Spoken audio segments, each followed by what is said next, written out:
Good morning to you. Let's stand, go to page 56. That's the song she's playing. Page number 56.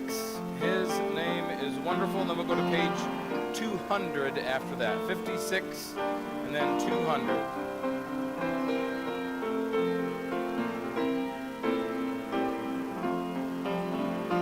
His name is wonderful.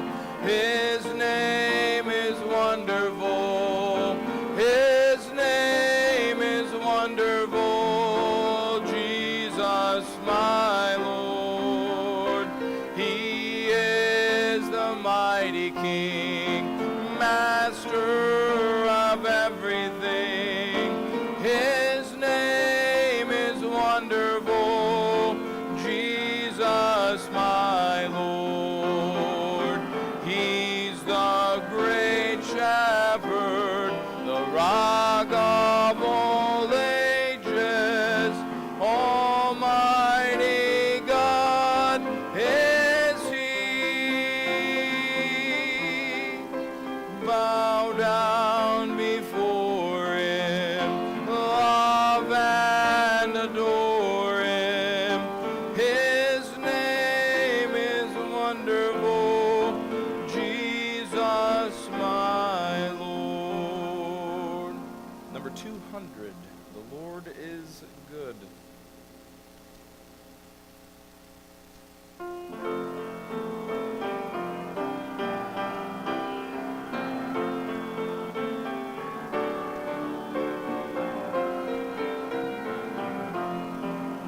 The Lord is good, tell it wherever you go.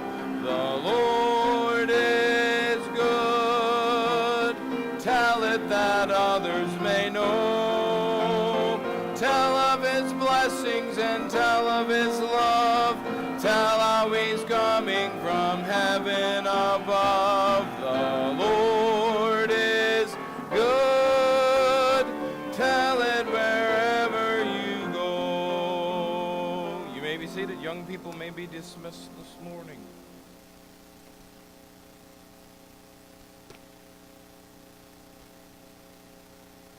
Galatians chapter 6.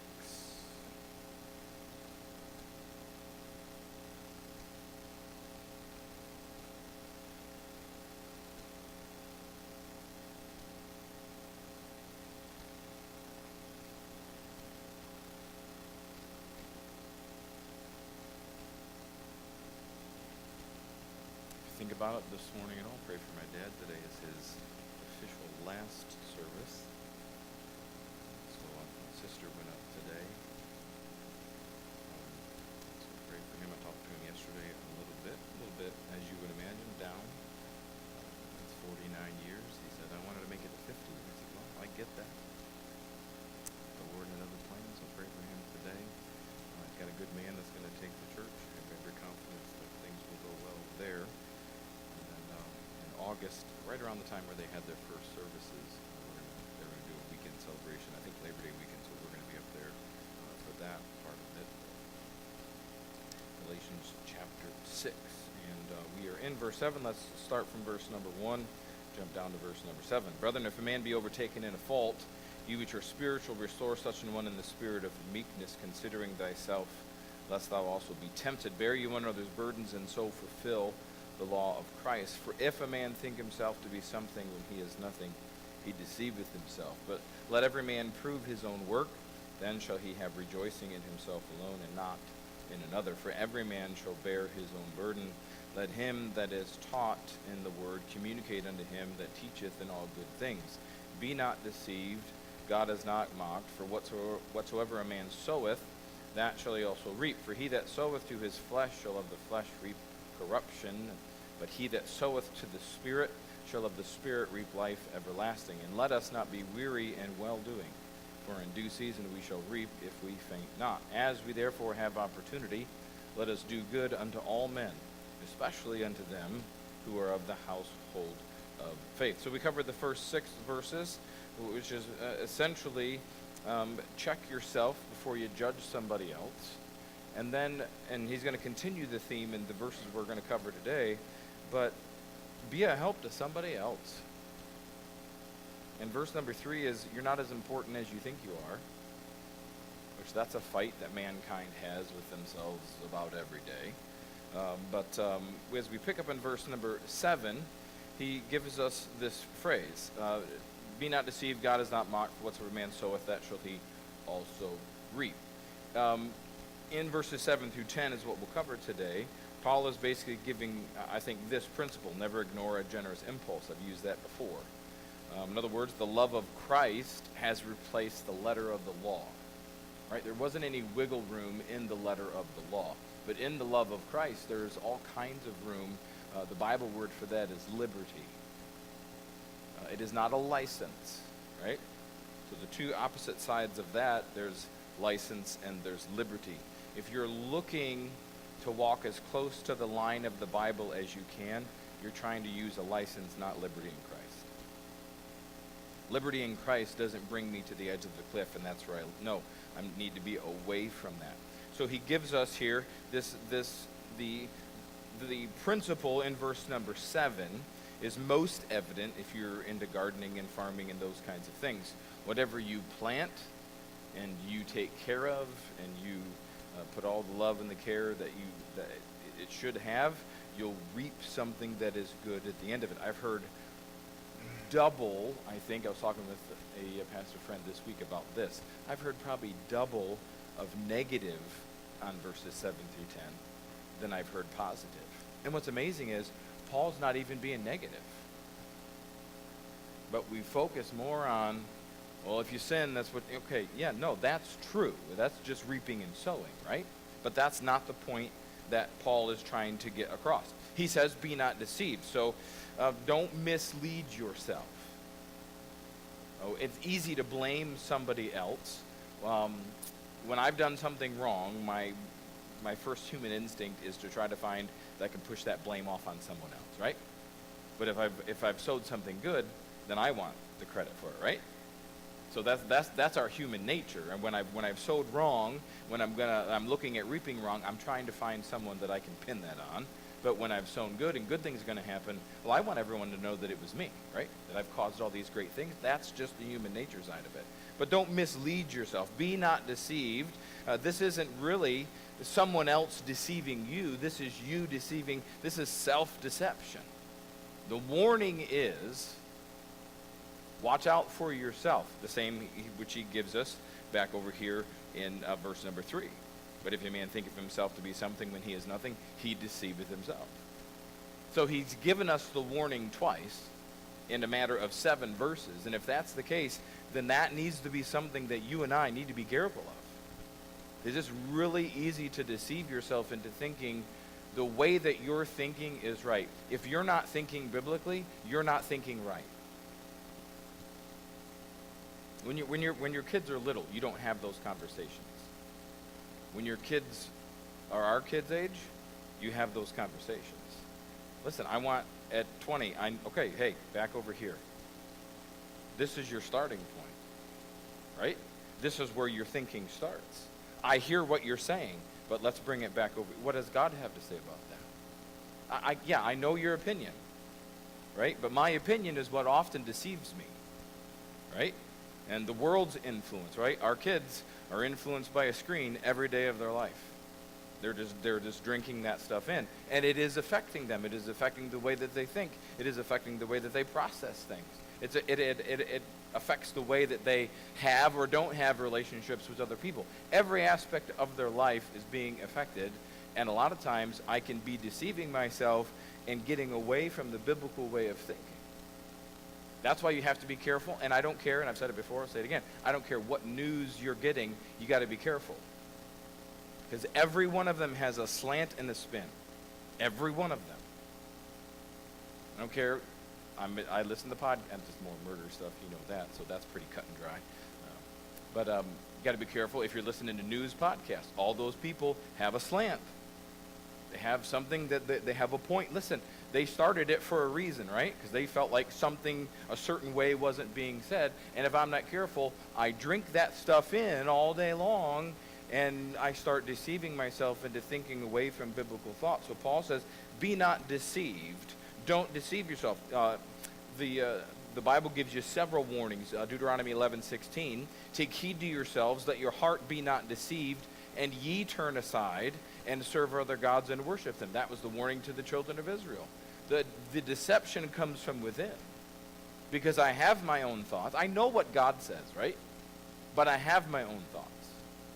I have the way that I think that it should be done. And a lot of times when I'm in the church process and I've been around the Bible a lot, I know what it says, but I'm churchy, right? No, what does this book say? Why? If not, then I'm going to be deceived. And I can't blame anybody else but myself on that. Don't deceive yourself. Jeremiah 17:9. Turn there. I want you to see this. Because you know Jeremiah 17:9. If I started it, you could finish it. See, I don't know. I promise you. You'd be 75% accurate. I give you that, right? It'd be a passing grade. We could hook in some Common Core math just to make sure you pass anyways, right? We could just get that done. Jeremiah 17:9. The heart is what? Deceitful. So that is the warning that God gives in Deuteronomy 11, that your heart is what is going to deceive you. The heart is deceitful above all things. So it is the one thing that's at the top of the list. The tongue is the most destructive part of your body, right?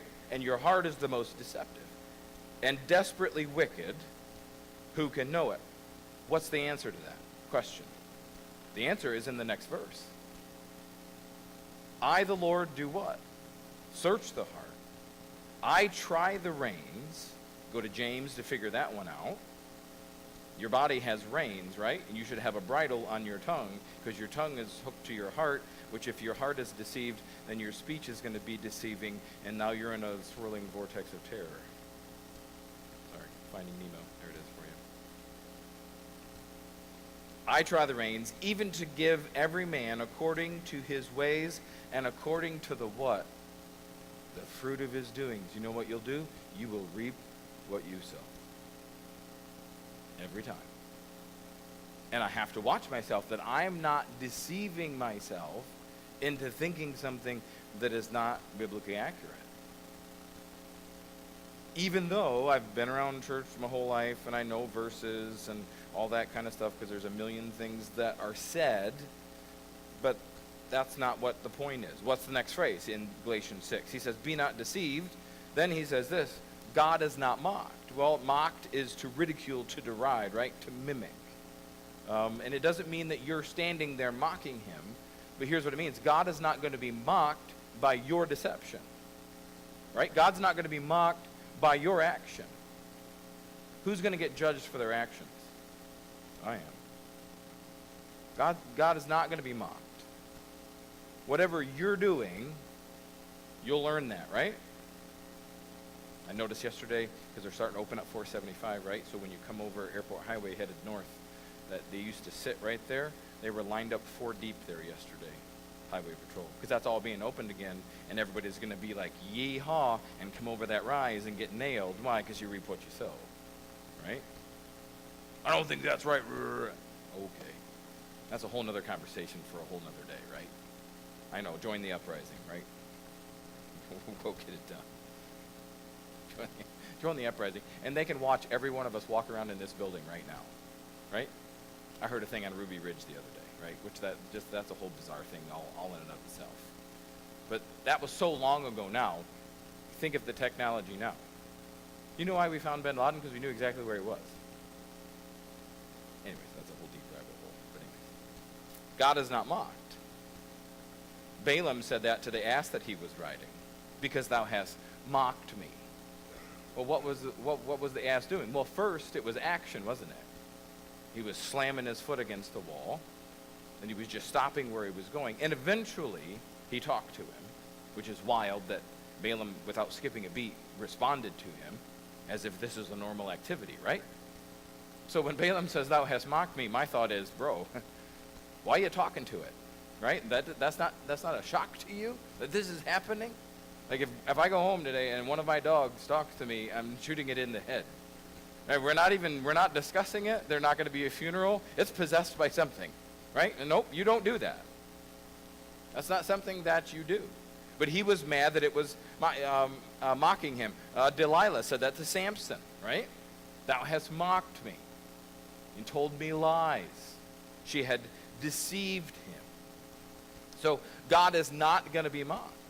My actions, my thoughts, the things that I'm sowing, right? Things that I'm planting every day, God's not going to be mocked by those things. And it can mean that you're standing there mocking and ridiculing God. It can mean that. But that's not the context. The context is your life and your actions. You're not going to mock God with that stuff. Why? For whatsoever man soweth, that shall he also reap. Whatever I'm doing, I'm going to reap that. Whatever I'm putting in, that's what I'm going to get back. If you have terrible friendships, if you have a so-so marriage, you know what that means? You need to put more into something. You need to sow more into where you're at and what you're doing. Because you're getting back what you're putting in. Now, there are rare circumstances, I understand that. But across the board, in all of your relationships in your life, you're getting back what you've put in. Why? That's the life principle. No matter where you are in your life, that's the life principle. If you work hard, you will reap that. If you go to work, shut your mouth, and do your job and show up, you will reap that in your life. Once again, there are weird circumstances for all of those things, right? Because there's this human and they don't get together. You know what I mean? There's all that stuff. But overall, that principle is going to work every time in your life. But what Paul is saying is, don't deceive yourself. In your life, what you're reaping, you're going to sow, and God's not going to be mocked over those things. God is above what I'm doing. God is not going to be bothered by it. It is my heart that is deceiving me.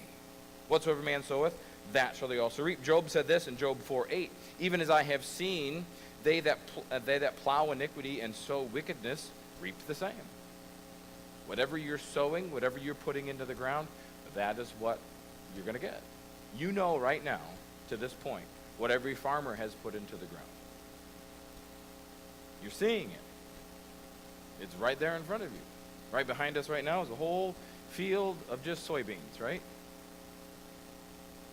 Oh, it's not? Oh, that's alfalfa back there, correct? Nope. Not either. He put corn in the ground, what did he get? He's got corn. Why? You reap what you sow. And I can only blame myself for that. Solomon said in Proverbs 22:8, he that soweth iniquity shall reap vanity. Go to 2 Corinthians chapter 9. Let's look at a few verses here. Whatever you sow, that is what you're going to reap. So here's, what do you want in your relationship with God in the next year? Whatever you want, you have to put in the work, you have to sow some things so you can reap some things. Whatever you want in your marriage relationship in the next 6 months, then sow those things so that you can reap those things. And I know, well, she just does what I say, blah, blah, blah, blah. You're dumb. What you sow is what you reap. If you act like that and she's rude to you, you deserve it. And I know, well, Abraham called Sarah, Sarah called Abraham Lord. Yeah, I know. Well, she ain't Sarah, you ain't Abraham. Right? That is the dumbest use of that verse ever. Stupid. I'm probably not a very good marriage counselor. Right? Like, just stop being dumb. I don't know what else to tell you. Stop it or bury alive in a box. You ever seen that Newman? It's a Newman skit from years ago. It's a great little skit. Stop it or he's a counselor for people. And this lady comes in with these bad problems, lays them all out. And he's just like, I got 2 words for you. Stop it. She's like, what? Yeah, stop it. Well, that's not helpful to my feelings. He's like, so stop it. And then at the end of it, he adds the other words to it, stop it, or I'll bury you alive in a box. Well, that's just rude. Yeah. Well, I don't know what to tell you. Just fix it. You are reaping what you've sown. Right? It takes 2 to tango.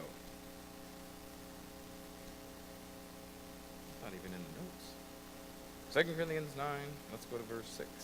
But this I say, he that soweth sparingly shall reap also sparingly. He that soweth bountifully shall reap also bountifully. You know what you need to learn to do? You need to learn to give. You say, what? Yes. I drove to a friend's house last night at 9:15. Looked at a floor. Why? He'd been trying to work on it all day. He got 2 rows in. And he was blowing up my phone when we were at dinner last night, and I got out. It's like, So he's just west of me, so I just drove through the darkness of the county roads with all the children of the corn. Walked in and said, they had saved it from another room they had taken it out of. They bought a house to fix up, and it was like, I said, well, these are the 3 reasons why this is never going to stay together. It's just like, Learn to give. What? Yes. If you can, then do it. Why? If you never sow, you're never going to reap. If you don't have stories of, these people did this to me, this check came in the mail here, God did this big, you know what that means? You're not sowing. I just want God to take care of me. Well, what are you doing? God will bless according to what you give, and that's just not hitched to the tithe at church. That's what all the preaching is. Why? Because I want to make sure that I get my money. You can laugh at that. That's okay. It's all right. You don't have to be nervous about it. But whatever you're giving every day, if you live in your own little world, in your little house, and you never go anywhere, and you never do anything with anybody, that's exactly what you're going to reap in your life. And if you raise your kids that way, you're going to raise people that are lonely. Once again, out of the notes. Why? Because sowing and reaping isn't just money. If you're not a kind person, guess what? And I know it's just who you are. You know what you're going to reap? You're going to reap the same thing.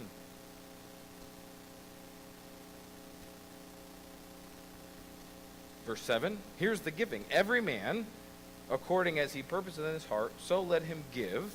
So if you're going to give, here's the rules. Not grudgingly. No, keep it. You ever been around somebody who said, oh, if I leave this church, this whole place is going to shut down for what I give?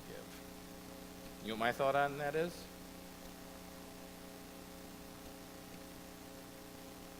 Here's what I know. You being it, God, are you God? Did I miss something somewhere? Nope. You give, and I give, and everybody gives, and God makes it all work. Don't do it grudgingly or of necessity. You know, there may be moments in your life, whether it's your fault or not your fault, that you can't give. Now, how you handle that, I got opinions of how you handle that. But there may be moments where that happens. For God loveth a cheerful giver. And God is what? 8. God is, what's the next word? He's able. That's what we miss. Here's how I've heard it preached, and I'll probably do a Sunday morning on giving. I don't think I've done one here, and I will not warn you when I'm going to do that either. I think I've preached twice, right, on giving? I think maybe. Yeah. I'll probably preach the same one. Why? You didn't figure it out 2 times, so I'm preaching. And I was talking to somebody about it the other day. Listen, if you have to get up every week and harp and beg, then God is somewhere else. Either it's working or it ain't working, or you've got yourself into a couple million in debt you shouldn't got yourself into. That's also part of it. God is able to make all grace abound toward you, that ye always, having all sufficiency in all things, may abound to every good work. As it is written, he that dispersed abroad, he hath sowed, right? That's dispersing abroad. He hath given to the poor, his righteousness remaineth forever. Now he that ministered seed to the sower, both minister bread for your food, and multiply your seed sown, and increase the fruits of your righteousness. being enriched in everything to all bountifulness, which causes through us what? Thanksgiving to God. If you're sowing and you're reaping, you're a thankful person. But if you're sowing and it's begrudgingly, you're not a thankful person. If you're giving and it's of necessity, you hate everything about it. Let me prove it to you. Remember how I said I wait to the very last minute to pay something? Remember what that was? Yeah. Well, we're leaving for vacation this afternoon. So I couldn't wait. It really hurt my ego a lot. I had to go Friday, but I did it at 4. You know what I mean? I'm like, yeah, this is the last day that I'm in town, but you ain't getting it until the last minute I'm here. That's for sure. Yeah, I paid them begrudgingly. And I will always do that begrudgingly. Well, I don't believe you ought to pay your taxes. Well, tell you what, when you're in jail, send me your address and I'll come visit you. Do I think it is wrong? Yes. And on every level that you want to bring it to me, yes. Is it theft? Absolutely. But you go do your own thing, right? And I'll come visit you in jail. I know Baptist preachers who preach it from pulpits. You don't pay taxes. You know where they are? They're in jail. Why? Because Jesus said, render unto Caesar the things that are Caesar's. Well, I don't like Caesar. Then you should have voted differently. You know what we don't like? We don't like when we've not sown the way that we should sown. We want to sit around and complain. No, listen, go do it. And as your kids get older, go stand in line and vote with them. Take them when they're little and go vote with them. I don't think voting is right. Then zip it. Then go live in a place where there's no voting and you don't get a say about anything. And gas is $35 a gallon. Man, I don't even know where any of that's coming from. Back to Galatians 6. You will reap what you sow.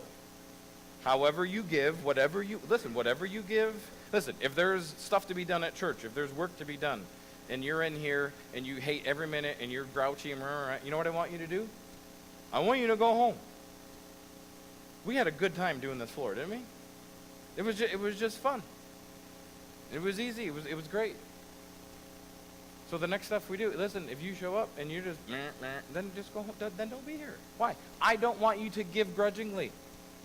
Everyone's giving of their time, right? And my time is the most valuable thing that I have. Money, you can make more of that. Or print it. Down to verse 8. For he that soweth to his flesh shall of his flesh reap corruption. But he that soweth to the Spirit shall of the Spirit reap life everlasting. So, here's the principle explained.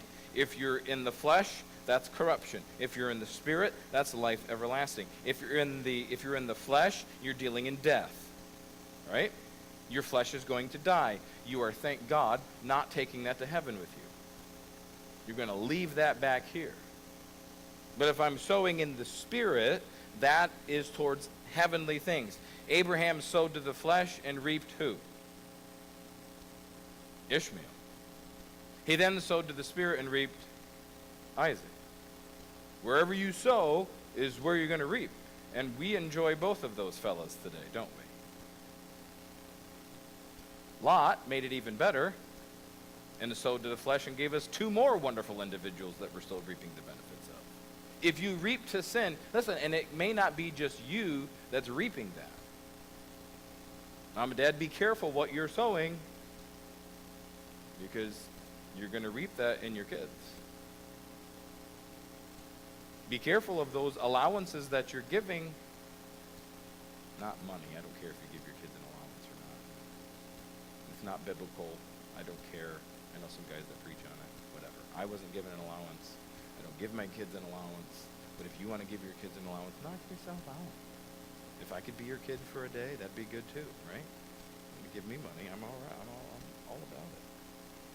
Matthew Henry said, those who live a carnal, sensual life, who instead of employing themselves to the honor of God and to the good of others, spend all their thoughts, care, time about the flesh. You're living one life or the other. And here's the insanity of the Christian life, is you're torn between both.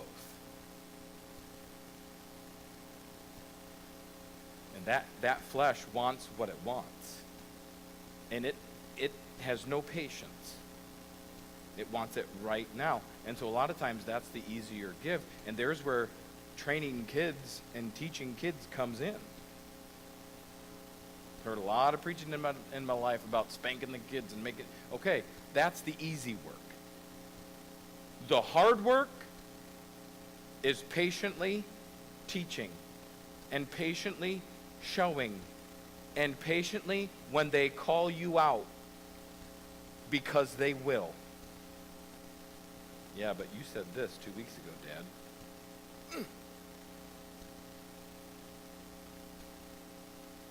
Why? Because every once in a while, Dad sows to the flesh, doesn't he? It's true. And so it's teaching those things. Those who sow to the Spirit, who under the guidance and influence of the Spirit live a holy and a spiritual life. They live a life of devotedness to God and usefulness and service to others, may depend upon the Spirit when they're reaping life everlasting. It's one or two ways. How often just do 1 week back, how much of last week was heavenly minded or earthly minded? Right? Now, there's parts of your job where that's earthly minded, right? But then how much of your other time are you heavenly minded? Because if I'm not careful, it's easy to get just caught in the ball rolling down the hill, right? And you could go a day or so and you've not had many spiritual conversations, many spiritual thoughts. And you didn't intentionally do it. But I'll say this, I also didn't intentionally not do it or do it, right? I'm in control of my own thoughts and my own actions, right? So I make the choices of how much spiritual things are in my life. The easiest thing for me to do in my job is to just, in the middle of the new houses I'm in, I always carry a pulpit with me, and I just preach in the middle of the living room. No, I don't do that. Easiest thing for me to do is to do sermons and teaching and earbuds and just try to dig in as much as I can dig in and listen as much, just to pump that in. Why? Because the flesh doesn't want that stuff, and I need to keep him suppressed. Otherwise, I'll be sowing there. And if I'm sowing to the flesh, I'm going to reap there. I may have had an irritating day. I may have had a bad day. But if I sow to that on the way home, by the time I get home, I'm going to be ripping everybody's head off. Or I can just take that all and set it aside and in my car, spend some time with God, listen to some music, try to praise his name. That way I've sown to the right thing so I can reap that when I get home. And so that my wife and kids can reap that. But too much, we're caught. Go to verse 9. Here's the warning. Let us not be weary in what? Well doing. Not in sinful things. Why? Are we ever weary? Are you ever weary? No. Every once in a while, the spiritual side of you get tired of it. But your flesh is never weary of sinning. Your flesh is never wearied of thoughts just trailing off into nothingness and thinking about what is nonsense or what you shouldn't be thinking. Your flesh is never tired of that. So the warning is, let us not be weary in well-doing. Why? For in due season we shall reap if we what? Faint not. Be faithful in doing right. Don't quit on doing right. 1 Corinthians 15:58. Therefore, my beloved brethren, be steadfast, unmovable, always abounding in the work of the Lord, for as much as you know that your labor is not in vain in the Lord. You will reap what you sow. It's not in vain what you're doing. Here's the issue. When I'm sowing things that are everlasting, I oftentimes don't see the benefits of it right now. I don't. And we're living in a world that's becoming more and more and more and more and more right now. Right? Like people want a house built in 2 months. Well, I don't want to live in it. It could probably be done. You know, all the TV shows that, they build this house in a weekend. Yeah, whatever. Yeah, no. to do a full, no, you're not. No. No. You've time-lapsed something, right? A bunch of people are lying to you. Not happening. Put the work in. Don't faint. Paul says in 2 Thessalonians 3:13, but ye, brethren, be not weary in well-doing. Go to 1 Peter chapter 2. Don't be weary in doing things that are right, in sowing to the things that are eternal. The eternal is really what we should be interested in. It's what we should be investing in.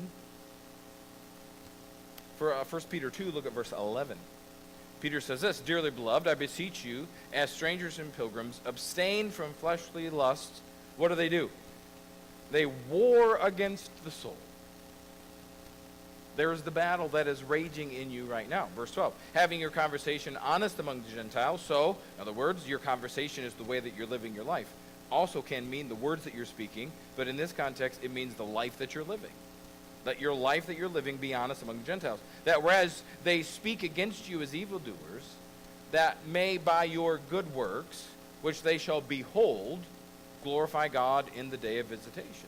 Submit yourselves to every ordinance of man for the Lord's sake, whether it be unto king as supreme or unto governors as unto them that are sent by him for the punishment of evildoers and for the praise of them that do well. For so is the will of God, that with well-doing you may put to silence the ignorance of foolish men.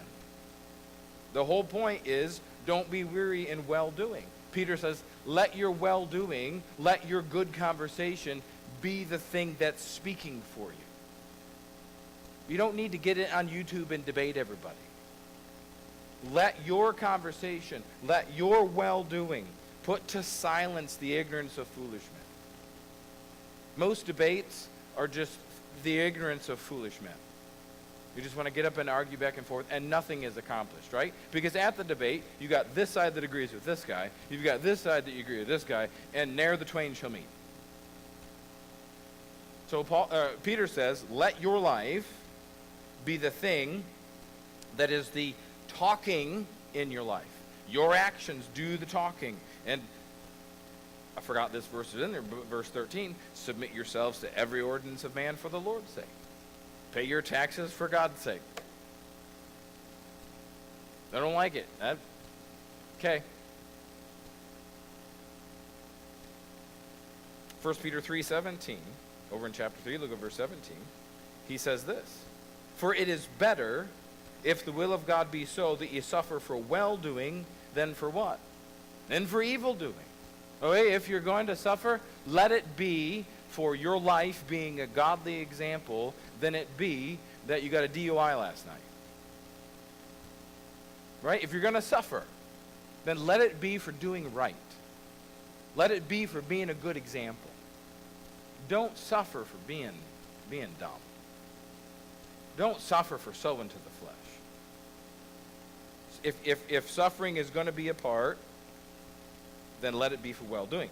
He says, back in Galatians 6, he says, in due season. You know what there's going to have to be? There's going to have to be some perseverance in your life. There's going to have to be some faithfulness in your life. Let us not be weary in well-doing, for in due season we shall reap. It is coming. You say, when? I don't know. That's where faithfulness in God just stays the course. And you're trusting God that he's going to take care of it. Isn't it interesting that we can trust God with our eternal soul, and we have no doubt in our salvation that it is secure and eternal, right? And yet, how many other areas in our life where we're just like, I just can't believe God just hasn't come through yet? What, did he drop your salvation as well? We're so fickle, aren't we? It's up and down like the waves of the sea. Thank God our salvation is secure, and that it can't be. Listen, if our salvation was moved by our emotion, we'd all be lost. Every one of us. Why? Because you had, out of 7 days last week, you had 8 bad days. That's why. Right? It's just, it's up and down, and when we hit the bottom, it hurts, right? Ugh. Notice the call to action in verse 10.